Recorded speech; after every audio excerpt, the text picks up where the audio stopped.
And people want to, smoke and fight. And man, when you see somebody get smoked, when you really understand the ramifications of like this kind of thing, man, I beat up my own father.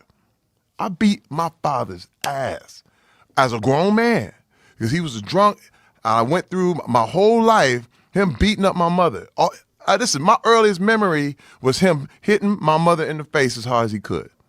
That's my earliest memory. And that told me, oh, damn, it's his world, okay? And he ruled through intimidation. He ruled through physical force. And we were scared of him, man. My whole life, I was scared of my father. I peed in the bed. I was 14 years old. Because I wake up, I didn't know what was going to happen. I'm still afraid of my father. I would never fight my father. Come on, man. I would be a world champion because I know he would shoot you. He would kill you. He would kill you. I knew that for a fact. I knew that as an adult. I was always respectful. He needed money. I would make sure I gave him money. I didn't want to be on his bad side. But see, I did the same thing. I was a pleaser. I was like, man, you want another beer? Here's another beer. You want this? No. Yes, sir. Yes, sir. But pull your pants up. My pants up, sir. No. But this is the thing. I became a grown man. And I said, look, I'm going to bring my family home. I'm going to bring my kids home for Christmas. I'd played in the NFL. I had done this thing. I said, listen, I'm going to bring my kids home for Christmas. I said, please, just don't act up. Just please. My kids have never seen it. My kids have never seen nothing crazy.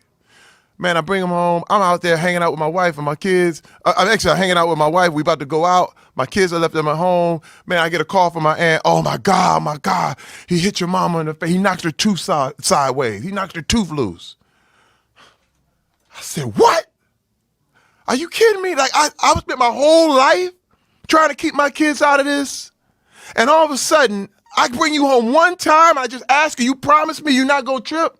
And he just did that to show me he could do whatever he wanted to do. I said, take the kids to the aunt's house. I dropped my wife off at the aunt's house. I drove to the house. I went home. He was still there. I said, man, it's me and you. And I beat his ass for hours. Now, Mike, let me tell you something. What blew me away, though, I thought I would feel some satisfaction from that. I thought I would get some sort of release, and I got nothing. Man, look, I was sitting there like, this don't work, dog. This don't work. I got revenge. Wait, I got all the revenge I wanted. He was laying there talking about, do him, please. Because he an old man now.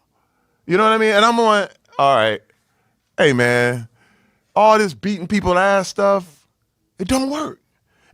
I mean, when you look at the results of what happened, I was like, I was left emptier. I was just like him. And I was done. I said, you know what? It's just not the way. It's just not the way to go. I choose to not go that route. So tell me, do you feel you have a temper? Oh, definitely. Yeah. Oh, that's how you go in the NFL. You play off pain. No You doubt. play off pain. I played 7 years on the NFL on pain. Straight up. I was angry. I was mad. And that's how allow you to put your head into anything. Me too. I did that with boxing. But was tricky. Then I finished boxing. That doesn't work in the real world. It doesn't. No, that stuff doesn't work in the real world. Being tough doesn't work in the real world. You gotta be smart. Homie, it's like the military. Oh, it's like the military. You know, imagine guys when not you're in a war zone. Yeah. You know, Mike, I know vicariously your experience. You know what I mean? I didn't live it, but I know the people I understand you because I feel your pain. I feel a lot of what you came up in. And I understand how you became the best boxer who ever lived. I definitely understand it. But that shit don't work in the real world. No, not a little bit. Man, wait, first of all, I had so many things, man. I would yell. And listen, I never hit my wife, never did anything like that. But man, I yell the hell out of her. Like, I would create such a scene that was like, man, this dude. And now look, my wife has seen me throw people over her head.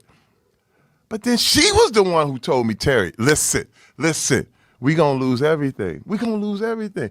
I had a hairpin trigger. What you say, nigga? What you say? You know what I mean? That's all it took. And all of a sudden, I was snapping. And dude, listen, can I tell you something to you? I'm glad Talk you to didn't me. reach that level yet. See, I was that guy tripping, hitting people because they fucking with me too much for autograph. I fucking knock them out or something. I break their fucking jaw. Next thing, but know what? I started signing those checks, and that what broke my spirit. Oh, these are getting $4 million. I don't even know these guys. $8 million. I don't know these. Who are these guys? Ooh. Just because I was stupid, I hit these guys, man.